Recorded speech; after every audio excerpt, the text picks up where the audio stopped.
Mapagpalang araw sa lahat. For today's video, ang re-review po natin ito pong Flash Carb 150 mga guys. Kita nyo naman mga guys, ang ganda ng kulay nito. Yan, gloss siya na black na may matte gray po. Yan mga guys. Pero pag bago pa lang po kayo sa aking YouTube channel, pa-subscribe naman po at pahit ang notification bell para updated po kayo sa aking mga videos. Tara mga guys, simulan natin ito review. So yun mga guys, bago natin simulan yung review, montage po muna natin yung motor.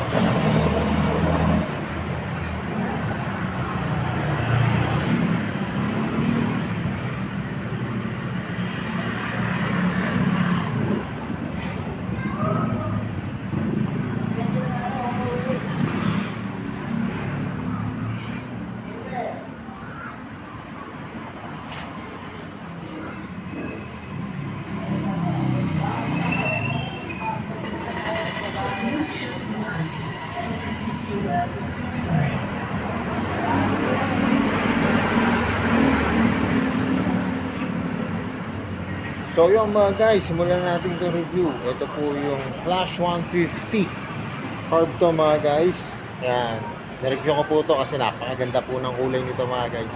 Lalo na pag makikita nyo sa actual. Ano po siya, glossy siya na black na may bearings po na matte gray. Yan. Simulan po natin sa gulong mga guys.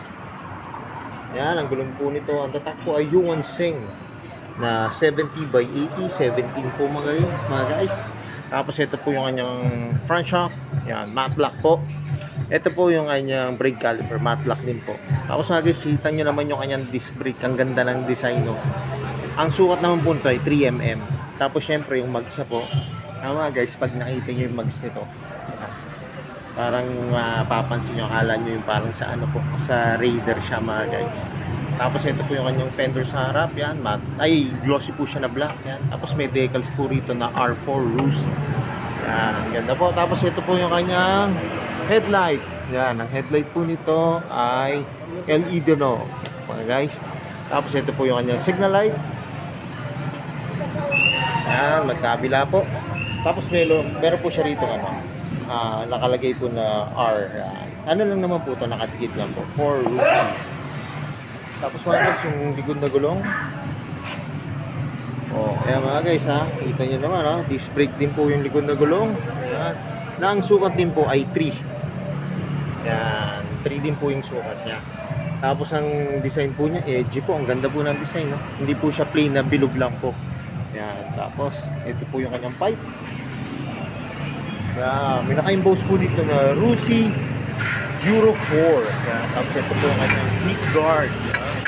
Ganda po, pati po itong kanyang yung tapakan po ng angkasan. Ang ganda po ng yung tibay po mga guys. Ang maganda nito, may sarili siyang bracket po. Tapos yung kulay niya po, hindi po siya black eh. Parang po siya nagda-dark green. Yan. Kaya maganda po mga guys. Tapos ito po yung kanyang taillight. Mga guys. Ito po yung kanyang taillight. Yan, LED na rin po. Pati yung kanyang signal light na magkabila. Tapos mga guys, kanina kinuha ko yung susi. Ito po yung susian niya. Pag bubuksan nyo po yung upuan po. Ayan. Hindi na po siya dito sa gilid. Tapos ang ganda po nung kanyang fender po. Para may extension po mga guys. Tapos ito po yung kanyang fender sa likod. Ayan. Saktong-sakto sa gulong. Hindi po titibalsik yung putik. Tapos meron po siyang reflector dito. Tapos may ilaw po siya dito para sa ating plakan. Kitang-kita. Tapos mga guys, ito po yung kanyang chain. Ayan. Meron po siya yung chain cover. Ayan. Then mga guys, may pairings po siya. Tapos ito po yung kanyang swing arm. Matte black po. Tapos ito po yung kanyang side stand at center stand. Ano po siya? Matte black po. Tapos mga guys, yung mga nagtatanong kung nasa ng battery niya, ang battery po nito ay nakalagay po dito sa may taas ng kickstart. Ayan. Dito po daw nakalagay ang battery niyan. Ayan. May tatanggalin po dito pairings po mga guys. Tapos kita niyo naman yung kanyang kickstart. Ayan, ang ganda po. Simple po yung design. Glossy siya na black. Tapos ito po yung kanyang brake pedal. Ayan. Iba po yung design sa pangaraniwang brake pedal po. Simple po pero maganda po. Tapos ito po yung kanyang engine. Ayan. Ano po siya? Matte gray na may naka-emboss po dito na R4 Roost. Tapos mga guys, ito nga pala yung kabila. Yung kanyang gear pedal. Yan. Kanyang gear pedal. Tapos yung engine niya po dito, may ano po, naka-chrome po siya. Tapos nakalagay po ay Rusi. Tapos punta naman tayo sa kanyang upuan. Ano mo guys, oh. Maganda po ang upuan nito, malambot. Tapos dalawa po yung ano niya, yung ginamit po na material. Yung sa unahan po, magaspang yan. Tapos yung dito sa backride yan, makinis po. Na may nakalagay na R4 Rusi. Tapos ito po yung kanyang grab bar. Yan, maganda po, matte black. Tapos ito po, wala po siya mga guys shoebox ha. Kasi yung ganitong design po, wala po siyang shoebox. Tapos meron po siya rito, ito po yung kanyang airbox. Yan. Tapos ito po yung kanyang gas tank. Yan. Glossy siya na black. Tapos ito po yung gas tank cover. Yan. Tapos mga guys, ito po yung ano, yung upuan. Ito po yung ginamit na material, black po. Tapos yun po. Ini-staple po siya sa garter para hindi po kita po na hindi po siya madaling mapunit. Tapos doon po siya, ang staple niya po ay kulay black para hindi po obvious na naka-staple po siya. Ayan. Ang ganda po. Tapos mayroon po siya rito pwede niyo pong pansabitan ng helmet o yung pinamili niyo po, pwede niyo po isabit yan. May dalawa po siya rito. Pero maganda, may rubber po dito para hindi po nasisira yung ating upuan. Tapos mga guys, ito yung kanyang manubela, oh. Ganda, lambot ng clutch. Tapos ito po yung mga function yan, high and low, busina, signal light, tapos may hazard po siya. Tapos may choke po to kasi ito po ay carb pa. Tapos sa kabila may park light po. Tapos may push button yan. Gagandaan po nito, may push button siya. Yan. Tapos may kickstart po siya. Yan. Tapos yung throttle niya. Yan, lambot po. Tapos maganda dito mga guys, yan pero hindi siyang USB port. Kaya yung mga rider po, yung mga nagpa-parcel, nagninegosyo po ng mga parcel, yung mga rider po. Yan, hindi na po sila malulob at saka yung mga naglo-long drive. Yun lang po, mababaw yung upuan, mababaw lang po yung packet. Yan. Kaya pwede naman po yung cellphone, pero mas advice ko po, bumili na lang po ng CP holder para nandito po siya. Kasi dito may tendency pagka baka malubak kayo, malaglag po. Ang maganda po dito, mga coins lang po. Tapos dito po sa kabilang packet, yan, mababaw lang dito. Tapos makipot. Yan. Tapos mga guys, kaya kanina, ito po yung susi niya. Yan, ganda rin po ng susi. Tapos ito po yung susian niya. Yung function naman po ng susian niya, lang po. Yung pag ilalak nyo po, pag tatanggalin nyo na po yung lock, tapos pag i-on nyo na po yung motor. Yan.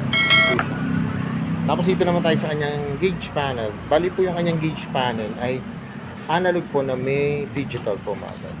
Hindi lang natin siya ma-operate kasi hindi pa po siya na-activate. Wala pa po siyang battery. Pero ang ganda po nito, dual na po siya. May analog at may digital po. Tapos yun nga po, makahaling tulad ito. Kung nakita nyo na po yung sniper na 135 po yung cc niya. Parang ganito po siya. O yung 150 po na cc na sniper. Na parang ganito po yung kanyang gauge panel. Tapos kagandaan nito mga guys, yan nga ako sinasabi ko, ang ganda po ng mukha nito. Talagang ang tao, pansin po to.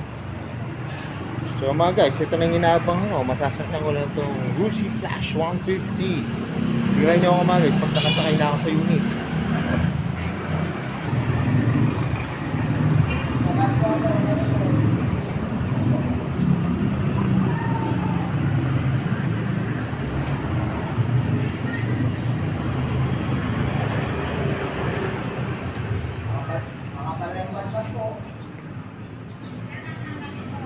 Pwede.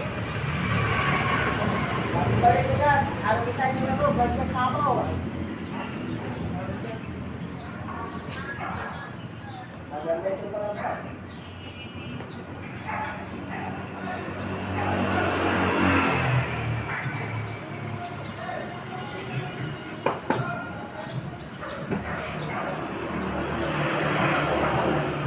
Nagandito yan. Hindi natanggalin yan.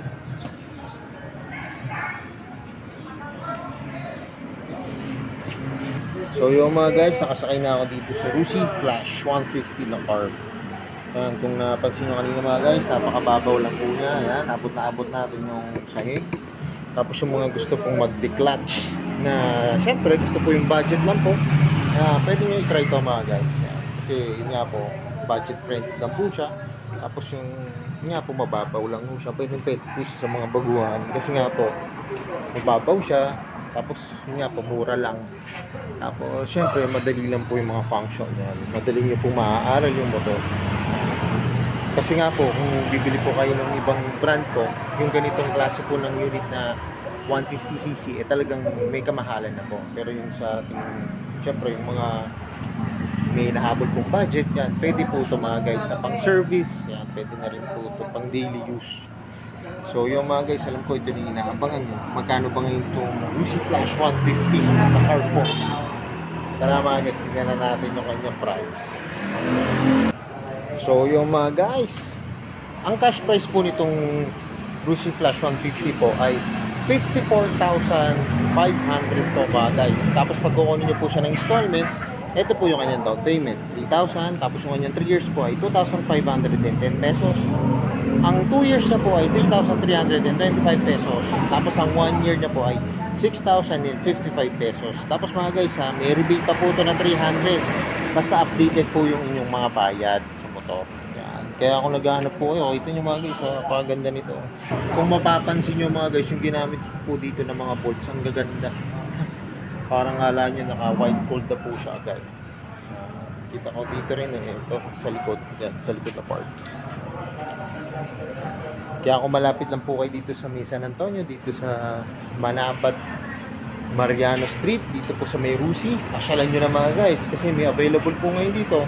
Ang kulay po ng available nila dito ay kulay ito po, matte, gray, and glossy black po. Yan mga guys. So yung mga guys, hanggang dito na lang. Kung hindi pa kayo nakasubscribe sa akin, pasubscribe naman po at paitang notification bell para updated po kayo sa aking mga videos. At salamat nga po pala dito sa may Rusi, dito po sa may Manabat Street, Mariano po, dito po sa may Rusi, San Antonio. At nare-review ko po yung mga motor nyo. More says to come, at kaya na lagi po sinasabi, ingat po palagi, ride safe always, and God bless po. Palike and share na rin po ng aking mga videos. Bye-bye!